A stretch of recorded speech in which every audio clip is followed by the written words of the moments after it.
تہجد کے وقت جب سجدے میں سر رکھ کے کہو گے سبحان ربی العالی، تو پھر اندر سے ایسی روشنی پھوٹے گی، اندر بوٹی مشک مچایا اتے جاں پھلاں تے آئی ہو، پھر کیفیات نصیب ہوں گی، پھر من میں چراغا ہوگا، آؤ اپنے آپ کو مالک کی چوکھٹ پہ لے جاؤ، اس کی دہلیز پہ لے جاؤ۔ تو کہا ہر جان یہ دیکھے اس نے آنے والے کل کے لیے آگے کیا بھیجا ہے۔ پھر کہا واتقوا اللہ، اور اللہ سے ڈر جاؤ، پھر دوبارہ وہی تلقین کی۔ پھر ارشاد فرما ان اللہ خبیر بما تعملون، جو تم کرتے ہو تمہارا رب اس سے باخبر ہے، تم اس کی نگاہوں سے پوشیدہ نہیں ہو۔ آج کہیں لکھا ہوتا نا خبردار کیمرے کی آنکھ دیکھ رہی ہے، تو لوگ سیدھے ہو کے بیٹھ جاتے ہیں، کیمرے کی آنکھ دیکھ رہی ہے۔ کیمرے کی تو لائٹ بھی بند ہو سکتی ہے، اس کا سسٹم خراب بھی ہو سکتا ہے، لیکن جو رب کے کیمرے لگے ہیں وہ سسٹم کبھی خراب نہیں ہوتا۔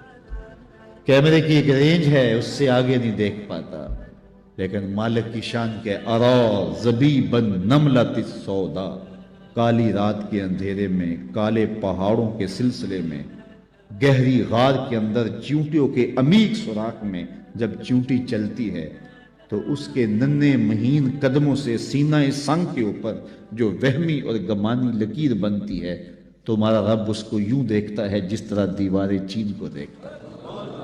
اس کی نظروں سے کیا ہماری خلوتیں پوشیدہ ہیں، ہمارے اعمال پوشیدہ ہیں، کیا اس کی نظروں سے ہمارے خیال پوشیدہ ہیں؟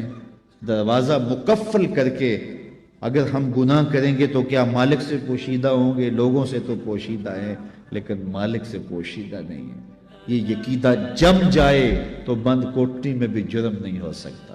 آپ دیکھتے نہیں ہیں کہ جب دروازے مقفل کر کے بت کے اوپر بھی موٹا کھیس ڈال کے زلیخا بولی ہے تا لگ یوسف اب تو آ جاؤ، اب تو کوئی نہیں دیکھ رہا، تو جناب یوسف نے کہا کالا معاذ اللہ، میں اللہ کی پناہ میں آتا ہوں، تو اپنے اس بے جان بت اور مجسمے سے بھی حیا کرتی ہے، اور اس کے اوپر بھی جو دیکھ نہیں سکتا پردہ ڈال لیا ہے، اور میں اس سے حیا نہ کروں جو ساتویں کوٹڑی میں بھی دیکھتا ہے۔ پھر اتنی روشنیاں برستی ہیں کہ گناہ کا تصور بھی محال ہوتا ہے، اور یوسف بھاگتے ہیں تو اللہ دروازے کو شادہ کرتا چلا جاتا ہے۔ تو آؤ تو سی اس چوکھٹ پہ، تو وہ تو بند کمروں کے ماحول دیکھتا ہے، اس سے تو کوئی چیز پوشیدہ نہیں ہے۔ یہ یقین اتر جائے، روح میں جم جائے تو پھر زندگی سنور جاتی ہے۔ اور میں آپ کو ایک اور بات عرض کرنا چاہتا ہوں کہ بطور سنی آپ تو یہ بھی عقیدہ رکھتے ہیں کہ رسول کریم کی نگاہوں سے کچھ پوشیدہ نہیں ہے، تو کیا یہ عقیدہ 3 گھنٹے کے مناظرے کے لیے رکھا ہوا ہے کہ عمل پہ بھی اس کا کوئی اثر ہے؟ اگر عمل پہ کوئی اثر ہے تو پھر بند خلوت کدے میں بھی جرم کرتے شرم آئے کہ رسول اللہ کی نگاہوں سے تو کچھ پوشیدہ نہیں ہے۔ پھر ہماری خلوتیں جو ہے وہ پاک ہو جائیں، ہماری جلوتیں پاک ہو جائیں، ہم رسول اللہ کی نگاہوں سے بھی پوشیدہ نہیں رہ سکتے۔ ان کی نگاہیں دوربین بھی دیکھتی ہے، ہمارے رب کی نگاہیں بھی دیکھتی ہیں، حضور اللہ کی عطا سے دیکھتے ہیں۔ تو جب یہ عقیدے جم جائیں گے، روح میں اتر جائیں گے، تو زندگی میں نظم پیدا ہو جائے گا۔ جہاں کوئی سیکورٹی نہیں پہنچتی، کوئی عقیدہ نہیں پہنچتا، کوئی جو ہے وہ کیمرہ نہیں پہنچتا، وہاں یہ عقیدہ پہنچتا ہے ان اللہ خبیر بما تعملون، جو تم کرتے ہو تمہارا رب اس سے باخبر ہے۔ تو آئیے میں اور آپ اپنی زندگی کو ایک نظم میں لائیں۔ جو اللہ نے ہمیں مہلت دی، وقت دیا، آج ہمیں اللہ نے مہلت دی ہے، ہمارے پاس ابھی زندگی ہے، سانسیں چل رہی ہیں، توبہ کا دروازہ بھی بند نہیں ہوا، اس کے چوکھٹ، اس کے حضور آئیں گے، توبہ کریں گے، وہ سارے گناہ معاف کر دے گا۔ آئیے اپنی زندگی کو اس کی دہلیز پہ لے آئیں۔ بہت وقت ہم گزار چکے، لیکن جو وقت باقی ہے اس کو مالک کے لیے گزاریں، ایک ایک سانس اس کے نام کر دیں، اس کے محبوب کی اطاعت کو، فرما برداری کو شعار زندگی بنا لیں۔ اللہ اپنی رحمتوں کا سایہ عطا فرمائے۔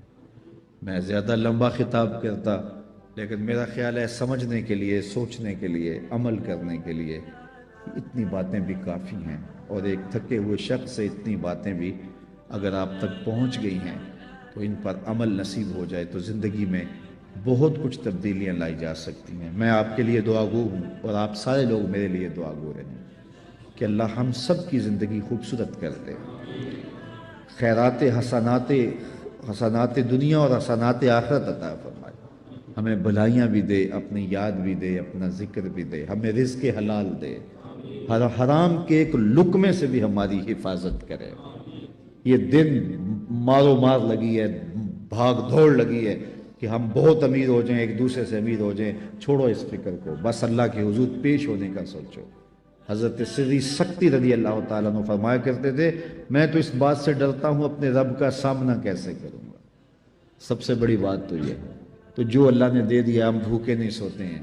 میں تو جب سے ہوش سنبھالی آج تک بھوکا نہیں سویا، تو میرا خیال آپ بھی نہیں سوئے ہوں گے۔ وہ پتھر کے اندر جو کیڑا ہے اس کو بھی رزق دیتا ہے، اس نے رزق ذمہ لیا ہے۔ وَمَا مِن دَابَّةٍ فِي الْأَرْضِ إِلَّا عَلَى اللَّهِ رِزْقُهَا، زمین پر چلنے رینگنے والی کوئی چیز نہیں جس کا رزق اللہ کے ذمہ کرم پہ نہ ہو۔ وہ تو یار ہمیں تو 2 وقت کی روٹی سادہ سی چاہیے ہوتی ہے۔ ایک پرندہ ہے ہنس سچے موتی کھاتا ہے، سچے موتی، اور آپ پنساری کے پاس چلے جائیں تو آپ اس کو ہزاروں روپے دیں تو وہ تولوں اور ماشوں میں آپ کو دے گا، اتنے کم یار، اور پھر بھی آپ یقین سے نہیں کہہ سکتے کہ یہ سچے ہیں، ہزاروں روپے خرچ کر کے۔ ہمیں دوائیوں میں استعمال کرنے کے لیے وہ اگر چاہیے تو پھر تولوں ماشوں میں ملتے ہیں، اور دنیا کے اوپر ہزاروں لاکھوں ہنس پائے جاتے ہیں، اور روزانہ پیٹ بھر کے ان کو موتی چاہیے ہوتے ہیں۔ رب روزی عطا فرماتا ہے، اس کے لیے کوئی مشکل نہیں ہے۔ ہماری ہڈیاں تو 2 پاؤ دودھ جو ہے وہ گوشت سے پک جاتی ہے، لیکن ایک دن کے اندر ایک شیر کتنا گوشت کھاتا ہے، اللہ اسے روزی دیتا ہے۔ تو وہ ہماری ضروریات پورا کرنے والا، اپنی ضروریات اس کے ذمے، اور اس کے جو حکم ہے وہ اپنے ذمے لے لو۔ من کان للہ کان اللہ لہ، جو اللہ کا ہو جائے اللہ اس کا ہو جاتا ہے۔ وَيَرْزُقُهُ مِنْ حَيْثُ لَا يَحْتَسِبُ، اور پھر اللہ وہاں سے دیتا ہے جہاں سے اسے گمان بھی نہیں ہوتا۔ ہم خام خواہ کی ٹینشن پالی ہوئی ہے، سویر سے لے کر شام تک ہمارے لیے صرف اتنا کام ہے کہ ہم مزدوری کریں، محنت کریں، دفتر جائیں، بس اتنا کام ہے۔ باقی کہاں سے آئے گا، کیسے ہوگا، یہ ٹینشن لینے کی ضرورت نہیں ہے۔ دفتر جا رہے ہو، کاروبار پہ جا رہے ہو، درود پڑھتے ہوئے جاؤ، بس بات ختم۔ واپس آؤ تو درود پڑھتے ہوئے آؤ، جو کام کرنا ہے وہ کرو، بس اللہ تمہارے رزق کا جو ذمہ لیا ہے، حدیث میں آتا ہے رزق بندے کو ایسے تلاش کرتا ہے جیسے موت تلاش کرتی ہے۔ اس لیے کوئی ٹینشن نہیں ہے، کوئی پریشانی نہیں ہے۔ اصل پریشانی ہے آخرت نہ بگڑ جائے، اس کا پھر دوسرا موقع نہیں ہے۔ 3 سوال ہوں گے قبر میں، 3 سوال ہوں گے، وہ پہلے سے بتا دیے یہ ہوں گے، من ربک ما دینک ما کنت تقول فی ھذا الرجل، تینوں پہلے پیپر پہلے ہی آؤٹ ہو گیا نا، پہلے بتا دیا، تیاری کر لو۔ ہم پیپر دیتے ہیں لیکن اگر فیل ہو جاتے ہیں پھر سپلی دوبارہ دے دیتے ہیں، پھر دوبارہ 3 موقع تو ہوتے ہیں، لیکن یہ پیپر ایسا ہے کہ پہلے ہی آؤٹ کر دیا لیکن موقع دوسرا نہیں ملنا، وہ ایک ہی ہے موقع، اگر فیل ہو گئے تو فیل، کامیاب ہو گئے تو کامیاب۔ اس لیے اتنی سہولت دی، پیپر بتا دیے، پیپر کیا آئے گا، اس کا جواب کیا ہوگا، سب کچھ بتا دیا، اور پھر کہا اب اس کی تیاری کر لو، اگر کوئی نکمہ اب بھی فیل ہو جاتا ہے پھر کوئی دوسرا چانس نہیں ہے، کوئی سپلی نہیں ہوگی، بس پھر جو فیل جو کامیاب۔ جب اتنا حساس معاملہ ہے تو پھر ہم کیوں اپنی زندگی کو مرتب نہیں کرتے، کیوں منظم نہیں کرتے؟